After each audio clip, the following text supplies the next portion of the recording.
We discuss the term avoidance in the micro level, but in a macro level, avoidance is ultimately the experiences that we've had in our life so far that formed what we perceive as a positive emotion versus a negative emotion.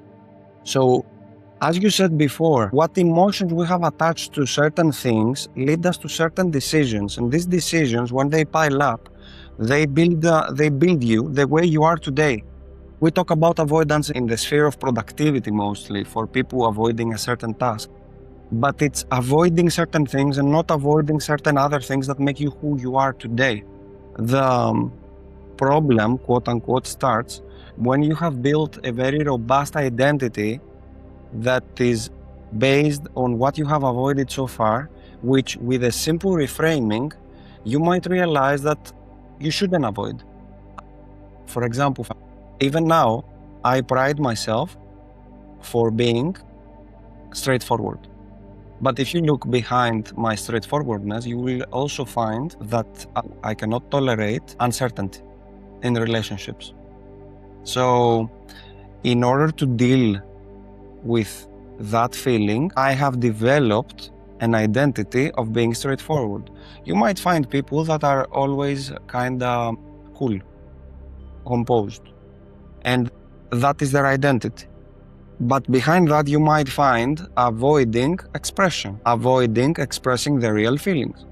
You might find something that I have experienced, oh my God, firsthand, avoidance of conflict. Founders are leading that. A lot of the founders that I have worked with, people that are very smart, maybe very technical, but when they have to manage teams, they are dealing with avoidance of conflict. And I remember a particular one that I worked with in the past, that I was hired as a head of growth, and we were having conversations, and he was constantly agreeing with me. And I was very happy because I thought that we are aligned. And then I realized that he was also agreeing with the head of UX, who had totally different opinions. So you mentioned that the company is the reflection of who you are as a founder. We ended up almost punching each other with the head of UX. I'm joking, not really. Fighting because we had a founder that was avoiding conflict.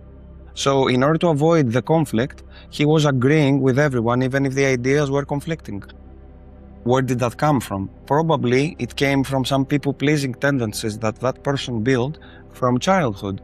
So I'm pretty sure if we would dig more into that, we would find a child that built a defense mechanism to pretend alignment and submission towards a caregiver, perhaps, in order to avoid a potential conflict. So we can see how experiences that you might have had even when you were a little kid might impact the nature of the business that you're building, what the career you're going to have, how that will be, what is the identity that you have today, how do you structure your social circle, how people see you because of that, so everything. The point about achieving something and we might not want to achieve something.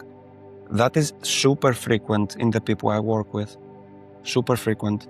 And it has been to me as well when I was a solopreneur. The goal that I set was a goal that I set through comparison with other people or through comparison with an idealized version of myself. But I was full of avoidance. So intellectually, my thinking brain, my shame would tell me, you must be that, or you must be better than him. But in the process of doing it, I wasn't enjoying the journey. So it took me quite a few years to realize that the reason I avoid 1, 2, 3, 4, 5 is because the thing I want to achieve, I don't want it.